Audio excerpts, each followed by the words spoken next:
5장부터 11장까지는 순종과 축복이라고 하는 큰 원리를 제시하면서 하나님의 섭리의 부분과 우리의 선택의 부분에 대해서 이야기했습니다.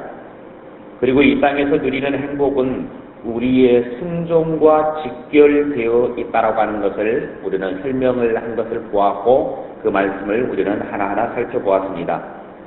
구원의 문제와는 별도로 우리가 축복을 받고 행복하게 사는 것은 우리의 선택과 순종에 달려 있습니다.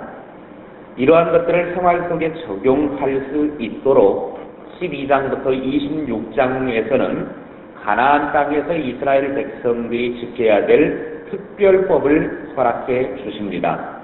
이 말씀을 통해 우리는 하나님의 백성된 사람으로서 어떻게 우리가 이 땅의 삶을 살아갈 것인가, 어떻게 해야 행복한 삶을 누릴 수 있을 것인가 라고 하는 것을 우리는 살펴볼 수가 있습니다. 하나님의 백성된 사람으로서 어떻게 살아가야 하는지 오늘 이 12장을 통해서 우리들에게 교훈을 주고 계십니다. 12장은 예배 처소에 관한 내용으로 이루어져 있습니다. 이 예배 처소는 이스라엘 백성들의 신앙의 순수성 보존과 민족의 일체성 유지를 위해서 매우 중요한 규례였습니다. 첫째로 우상과 우상의 전을 다 제거해야 합니다. 1절부터 3절의 말씀에 내 조상의 하나님 여호와께서 내게 주셔서 차지하게 하신 땅에서 너희가 평생에 지켜 행할 규례와 법도는 이러하니라. 너희가 쫓아낼 민족들이 그들의 신들을 섬기는 곳은 높은 산이든지 작은 산이든지 푸른 나무 아래든지를 막론하고 그 모든 것을 너희가 마땅히 파멸하며 그 제단을 헐며 주상을 깨뜨리며 아세라상을 불사르고 또 그 조각한 신상들을 찍어 그 이름을 그곳에서 멸하라. 가나안에 정착하면 해야 할 일들 중에 제일 먼저 해야 할 일은 우상과 우상의 전을 철저하게 파괴하라는 것입니다. 당시에 가나안 땅의 우상은 높은 산의 언덕이나 작은 산의 정상 또는 푸른 나무 숲 아래에 세워져 있었습니다. 왜 그들이 그렇게 높은 산이나 그렇게 푸른 나무 숲 아래에 이렇게 우상의 전들을 만들었냐면 최대한 하늘로 높이 올라가면 올라갈수록 자기의 신과 가까이 할 수 있다, 그런 생각을 갖고 있었습니다. 그래서 창세기 11장에 보면은 인간들이 자꾸 하늘로 탑을 만들어 올라가는 것은 그 신 위에 자기들이 올라가 보겠다라고 하는 것이죠. 그러니까 우상을 만들어 놓을 때에도 산 높은 곳에 그렇게 만들어 놓음을 통하여서 가능한 한 신과 가까이 해보자, 그런 의미를 가지고 산의 언덕이나 작은 산의 정상에 또는 푸른 나무 숲 아래에서 그들은 이렇게 우상의 신전들을 만들어 놓고 우상을 숭배를 했습니다. 그런데 이스라엘 백성들이 이제 가나안 땅에 들어가게 되어지면 그곳의 모든 우상들을 철저히 색출을 해서 멸해라, 하나님은 그렇게 명령하고 계십니다. 왜냐하면 하나님을 믿는 사람들은 하나님께 완전하게 헌신을 해야 하는데, 그래서 하나님을 섬기고 하나님의 방법대로 살아야 되는데, 우상의 요소들이 주변에 자리를 잡고 있으면 나도 모르는 사이에 거기에 빠져가지고 하나님만을 온전히 섬기지 못하고 그 우상의 요소에 빠져버리기 때문에 하나님은 모든 우상의 요소를 철저하게 제거해라, 그렇게 말씀하고 있습니다.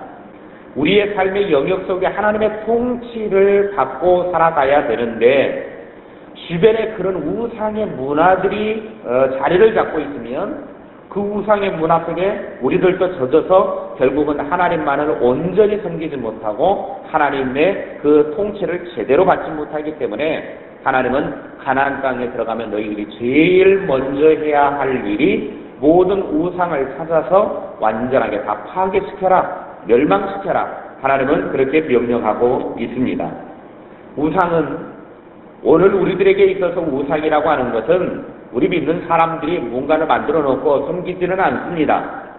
오늘 우리에게 우상은 단지 금은 목석으로 만든 유형의 존재만을 말하는 것이 아니라 그것을 포함한 돈, 탐심, 명예, 권력 등 무형의 것들도 포함을 하고 있습니다.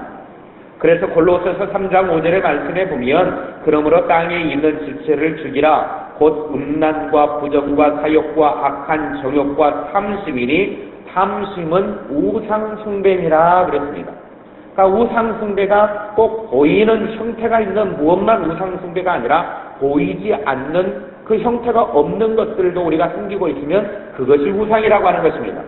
다시 말하면 하나님보다 더 위하여 섬기는 것들이 있다고 하면 하나님보다 더 귀하게 여기고 있고 하나님보다 더 소중히 여기고 있는 그것, 하나님의 자리에 내가 두고 있는 그것이 결국은 우상숭배라고 하나님은 말씀하고 계십니다. 그래서 우리 믿음의 사람들은 하나님보다 더 소중하게 여기고 있는 그것 찾아내어서 그거를 다 파멸시켜야 온전한 믿음의 삶으로 우리가 살아갈 수 있고 그런 것들을 제거할 때에야 우리는 하나님 안에서 참된 행복과 기쁨을 누릴 수가 있게 되는 것입니다. 둘째로 하나님께서 선택하신 곳으로 나아가야 합니다. 5절 말씀에 오직 너희의 하나님 여호와께서 자기의 이름을 두시려고 너희 모든 지파 중에서 택하신 곳은 그 계실 곳으로 찾아 나아가서 그랬습니다. 이 말씀을 세번역 성경에서는 이렇게 번역을 했습니다. 하나님이 자기의 이름을 두려고 거처로 삼으신 당신들 모든 지파 가운데서 택하신 그곳으로 찾아가서 예배를 드려야 한다. 가나안 땅에 들어가면 제일 먼저 우상을 철저히 멸한 다음에 하나님께서 택하신 장소로 나아가야 합니다. 후에 이 하나님이 택하신 장소가 유다 지파의 땅 예루살렘에 세워진 예루살렘 성전을 말하고 있습니다. 하나님은 이 예루살렘에 세운 성전에 나와서 그곳에서 하나님이 세우시고 하나님이 지명하신 그곳에 나와서 그곳에서만 하나님을 섬기라고 하는 것입니다. 가나안 땅의 사람들이 자기들이 이곳저곳에 우상의 신전들을 만들어 놓고 아무 데서나 자기 신들에게 그렇게 숭배하는 것처럼 이스라엘 백성들은 하지 말라는 것입니다. 그래서 하나님은 예루살렘의 성전을 만들어 놓으시고 그곳에 나와서 하나님 앞에 예배하고 그곳에 나와서 제사를 드리고 그곳에 나와서 제물을 드리라는 것입니다. 그래서 이스라엘 백성들은 1년에 3차례 반드시 예루살렘으로 돌아와서 절기를 지키는 그런 행위를 지금도 하고 있습니다. 하나님은 오직 하나님이 세우신 그곳에서만 당신의 거룩한 이름을 두고 당신의 백성들에게 희생 제사를 그곳에서 받겠다고 선언을 하셨습니다. 아무 데서나 제사를 드린다고 받는 것이 아니라 예루살렘에 와서 즉 하나님이 계획하시고 하나님이 세우신 그곳에 오셔서 그곳에서 예배할 때 하나님은 그곳에서 그 예배를 받으신다라는 것입니다. 그래서 11절의 말씀에 너희는 너희 하나님 여호와께서 자기 이름을 두시려고 택하실 그곳으로 내가 명령하는 것을 모두 가지고 갈지니 곧 너희의 번제와 너희의 희생과 너희의 11조와 너희 손의 거제와 너희가 여호와께서 원하시는 모든 아름다운 선물을 가져가고 그랬습니다. 하나님의 백성은 하나님께서 원하시는 것을 하나님이 원하시는 방법대로 하나님의 때에 따라 드려야 합니다. 그런 의미에서 하나님께서 하라는 대로 하면서 사는 사람들은 신앙생활이 그렇게 어렵지 않습니다. 그런데 하나님보다 자신의 생각이 더 옳다고 생각하는 사람이나 자기 자신이 주장하는 그래서 자기 자신이 앞서가려고 하는 사람들, 하나님의 뜻과는 상관없이 자기의 주장대로 살아가려고 하는 사람들은 신앙생활하는 것이 참 어렵고 힘든 인생을 살게 됩니다. 예수를 믿으면 어린 아이처럼 된다라고 하는 말은 참으로 맞는 말인 것 같습니다. 고민을 할 필요도 없습니다. 하나님께서 하라는 대로 하고 사니까 단순하고 명쾌합니다. 내가 하려고 하니까 고민이 많아지고 쓸데없이 걱정이 많아지게 됩니다. 하나님께 맡기면 하나님이 알아서 다 해결해 주실 것인데 그것을 자기 힘으로 어떻게 해보려고 하니까 골칫거리가 되는 것입니다. 우리의 삶을 하나님께서 인도하시는 대로 갈 수 있기를 바랍니다. 하나님께서 원하시는 대로 하면 되는 겁니다. 하나님께서 시키는 대로만 하면 되는 것입니다. 그것이 평안과 은혜를 얻는 길입니다. 늘 우리는 하나님께서 우리들에게 요구하신 대로 하나님께서 선택하신 곳에 와서 예배하라고 하면 그곳에 가서 예배하면 되는 것입니다. 왜 복잡하게 그렇게 해야 됩니까? 따질 필요도 없습니다. 그것이 하나님이 계획하신 것이었고 하나님이 그렇게 명령하셨다고 하면 우리는 하나님의 명령대로 순종만 하면, 하나님이 인도하시는 대로 가기만 하면 그것이 우리 인생의 행복이라고 하는 사실을 우리는 깨닫고 늘 하나님이 인도하시는 대로, 하나님이 명령하신 대로 순종하는 저와 여러분의 삶이 되어지기를 원합니다. 첫째로 하나님의 뜻대로 살아야 합니다. 8절의 말씀에 우리가 오늘 여기에서는 각기 소견대로 하였거니와 너희가 거기에서는 그렇게 하지 말지니라. 이 말씀은 그동안 이스라엘 백성들이 광야 생활을 시작한 이후부터 가나안 땅을 정복할 때까지 하나님께서 원하시는 바른 방법으로 제사를 드리지 않았다라고 하는 거예요.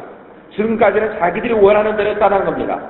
그러나 이제 하나님께서 선택해 주신 장소에서는 하나님께서 원하시는 방법으로 제사를 드리라고 하면서 바른 제사의 방법이 어떤 것인가를 일러주고 있는 부분입니다. 지금까지는 너희가 너희 방법대로 했지만 이제는 하나님께서 제시하신 규정이 있으니까 하나님께서 말씀하신 대로 하라는 것입니다. 이 말씀은 더 나아가서는 가나안 사람들은 지금까지 자기 멋대로 행하고 살았다라는 거예요. 가나안에 살고 있는 그 족속들은 자기가 원하는 대로, 자기의 생각대로, 자기의 뜻대로 그렇게 살았어요. 그러나 이제 하나님의 백성인 이스라엘 백성들이 그곳에 들어가면 가나안 사람들처럼 자기 마음대로, 자기 생각대로, 자기 소견대로 살아가면 안 된다라는 겁니다. 하나님이 원하시는 규정대로, 하나님께서 시키는 대로 그렇게 살라라고 하는 뜻으로 볼 수 있습니다.